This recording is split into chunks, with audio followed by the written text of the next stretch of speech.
Hello everyone, your voice here and welcome to our channel Sansevieria 101. So for this episode, we're going to feature another trifasciata cultivar, and this trifasciata cultivar is formally published as Jade Dwarf.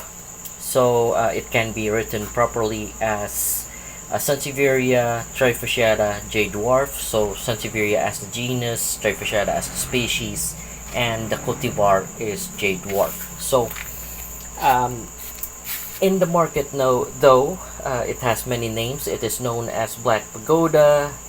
It's also called as Jade Hahnii, also called Jade Star.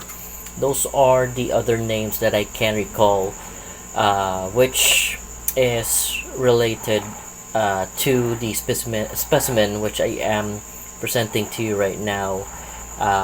And those are the names that it is known in the market. So common name or market name or trade name, those are the names that I can remember that they call this particular cultivar which I am presenting to you right now. So the origin of this particular cultivar is quite general, or should I say it is for some of us that are or have been growing them, especially trifasciata species,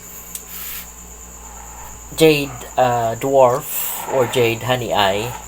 Sometimes I usually more often call it as Jade Hahnii rather than the official name, which is Jade Dwarf. So with that ID that I mentioned, that's already a clue to where you can get or acquire them, because you can acquire them from Jade Dwarf marginated. So I already uploaded Jade Dwarf marginated.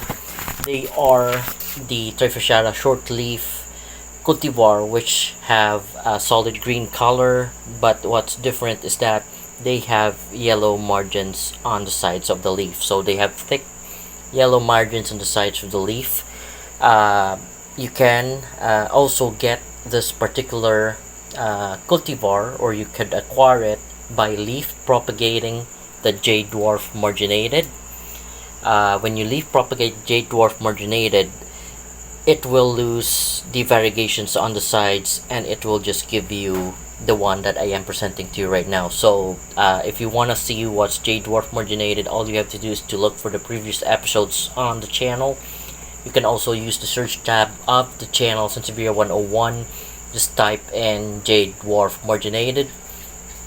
Don't use the general tab of YouTube, because that tab will give you results which are sometimes not relevant to what you're looking for, especially to what I am discussing to you right now. So use the specific tab on the channel itself, type Jade Dwarf marginated, and you can see how they look like. As I have described to you, the word marginated is because they have yellow margins on the sides of the leaf. So if you leaf propagate Jade Dwarf marginated, it is one of the wonders of the Sansevieria plant or genus that when you leaf propagate them, sometimes you get the banded types, sometimes you get the solid green types, sometimes you get the pale green types. So the one that I'm showing you right now is a solid dark green, or a dark green clone of the trifasciata short leaf group. So after such, or after I have presented this, I am planning to feature the pale green clones next, because what I'm showing you right now is the dark green clone. So I'm referring to them as clones because for normal trifasciatas, they all have the banded pattern. So the banded pattern is composed of dark green color and pale green color. So there are some cases when you leaf propagate trifasciatas, there are times that you will get just the dark green clone, which I am showing you right now. Dark green clone because they are the part of the leaf that are the darker bandings. So what happened there is that the pale green bandings can no longer be found or is no longer evident. All you receive or get is just the dark green clone or solid dark green color of the base leaf. So therefore, what I call them as the dark green clone. So after such, I'll show you perhaps the silver Hahnii marginated, and they are part of the other banding which you cannot see here, which is the pale green colorations of the leaf. What happened on that part of cultivar is that the dark green color can no longer be found. Instead, all of the leaf would be proliferated by the pale green color of the trifasciatas. So this is not limited again to just trifasciatas, because in cylindricas there are also cases wherein the leaves would also blacken, and there are some bonsals that are, or cylindricas that are called black cylindricas right now, or Black Beauty, Bonsal Black Beauty. So those are the dark green clones. There are times that you can get the silver clone, so they're called the platinum bonsals or silver bonsals. So the pale green clones and the dark green clones are a common occurrence in the Sansevieria genus. So going back to what we're discussing, you can also get a Sansevieria Jade Dwarf or Sansevieria trifasciata Jade Dwarf from Emerald Star. I have featured Emerald Star just a few days ago. You can also check them, and Emerald Star is also a dark green clone, and it has a solid dark green base color of the leaf with a very thin but darker yellow variegations on the sides of the leaf. So if you leaf propagate those, most cases you will get the dark green clone, because the cultivars are mainly proliferated by the dark green banding, or the part of the trifasciatas which are the dark green banding. So what happened, like I mentioned, the pale green is no longer be found. If you leaf propagate Jade Dwarf marginated, there are times that I can still get the banded type, but most oftentimes you'd get the solid green color when you try to leaf propagate some Sansevieria trifasciata, especially the Jade Dwarf marginated. So what happened is that they just omitted, which makes sense. They omitted the marginated because it's no longer marginated. It's just Jade Dwarf. The name is apt and well connected to where it came from, and I have no problems using it. It's just that sometimes I'm more comfortable as calling it as Jade Hahnii most often. So Jade again also is the color that represents the solid dark green in the solid dark green clones in the trifasciata species of Sansevieria. So that is the reason why you have Jade Dwarf marginated, Jade Hahnii. Aside from that, I can't seem to recall what other Sansevieria trifasciatas are named after Jade or with Jade. But the two that I'm most familiar with is the Jade Dwarf marginated, and of course the one that I'm showing you right now, the Jade Dwarf. So if you're interested to research about Jade Dwarf or trifasciata Jade Dwarf, you can also find information about them on the Sansevieria trifasciata varieties by Juan Chaynayan, 1986. That's page 70, and also you can find it in the International Sansevieria Journals, issue number 30, page 9. So also I would just want to share that a person also patented something that is, if not the same as Sansevieria Jade Dwarf, and it was called with the patent name OSV Sans 014. So OSV SANS 014 and named it Jade Star. So I'm not sure if that person is aware that this cultivar is already an existing cultivar and it was already formally published back 1986, and it was one Chinayan who first published about it. And I like I've said, you can find information about this in the book on page 70. So that I think that if ever the patent is the same as what I am presenting to you right now, because what I'm presenting to you right now, like I've explained, can be easily acquired if you have Jade Dwarf marginated. If you have Emerald Star, you can just leaf propagate those two, and perhaps there are other cultivars that are part of the dark green clones that you can just leaf propagate. Most often they have variegations on them, but the base color of the leaves are black. If you leaf propagate them, all the variegations most probably will disappear and you'd end up having a Jade Dwarf. So in my opinion, it's a general characteristic of the plant, and nobody has to own them. Nobody has to claim or give a name to them. If ever, what is patented as Jade Star or the OSB Sans 014 is the same as what I'm showing you right now.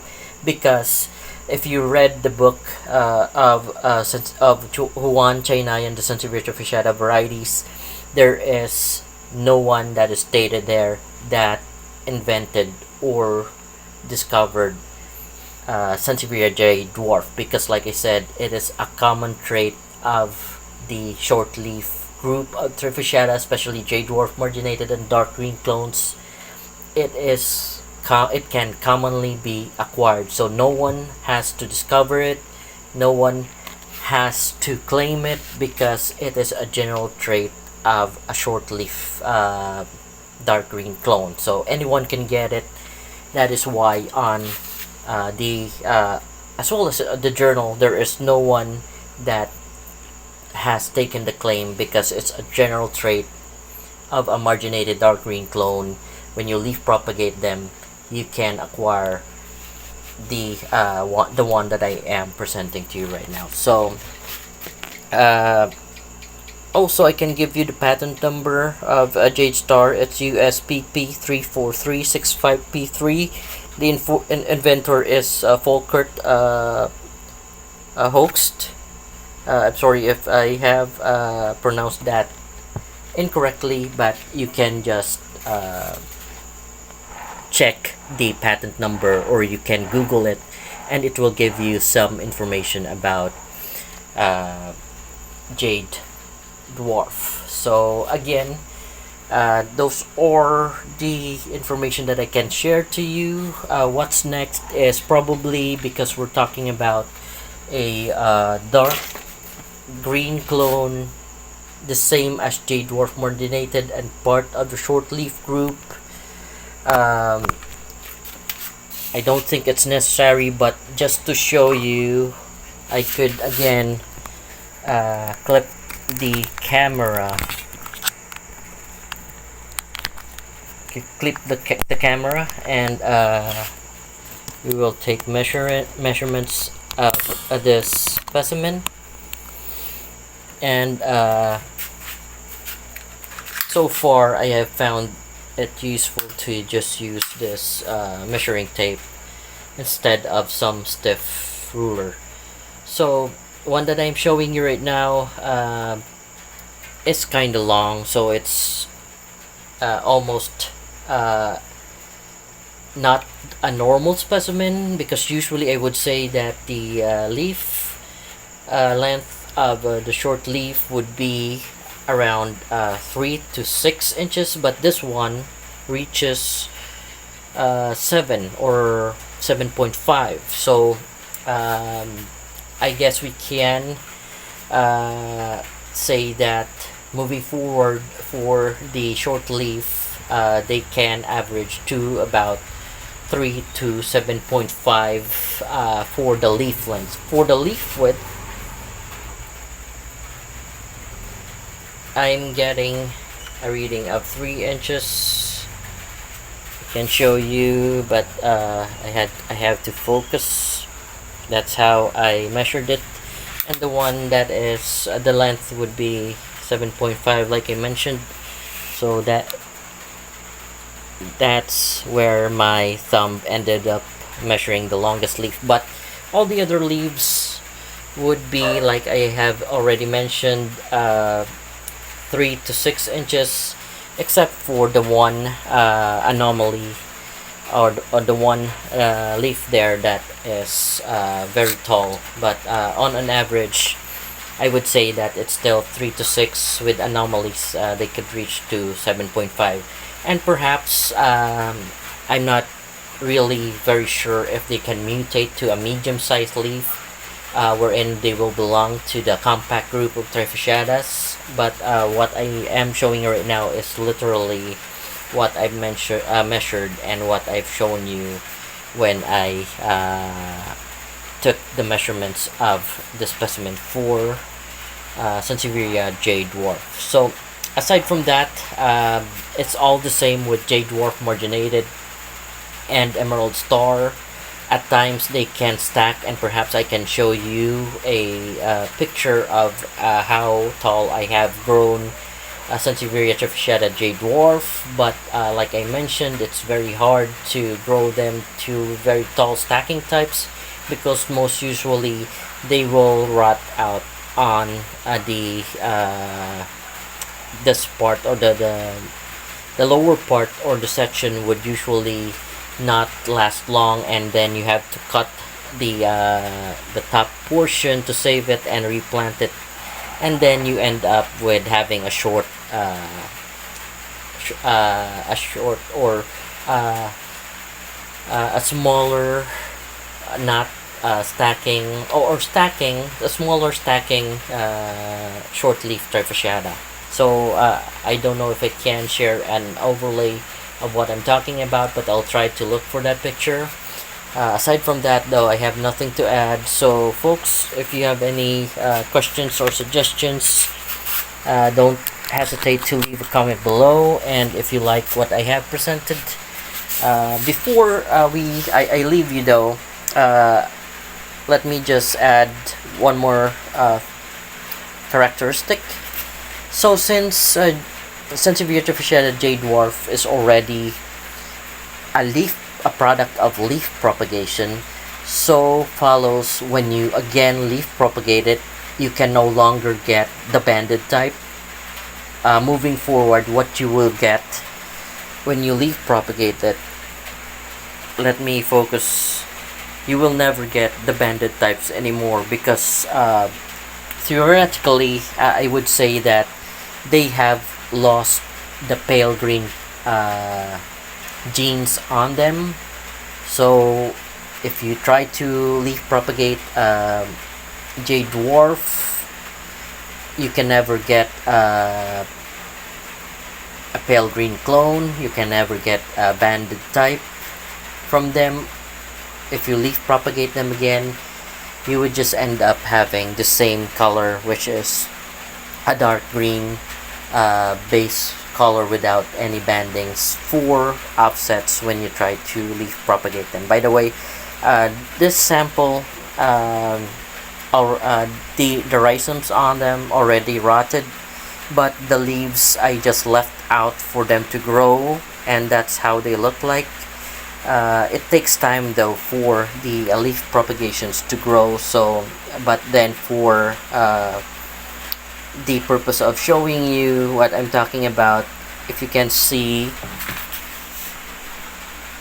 all the offsets that are product of leaf propagation, you would notice that there are no traits of it becoming banded or growing some variegations on them. It's just the same as the solid dark green colorations when you leaf propagate the dark green clones. Same with the pale green clones. If you leaf propagate the pale green clones, you would result to having the pale green coloration of the leaf. You would no longer have any results of having a banded or getting any variegations on them. So aside from that, I have nothing to add. So again, if you like what I have presented, please don't forget to like and subscribe to our channel. Thank you for watching, and you have a great day.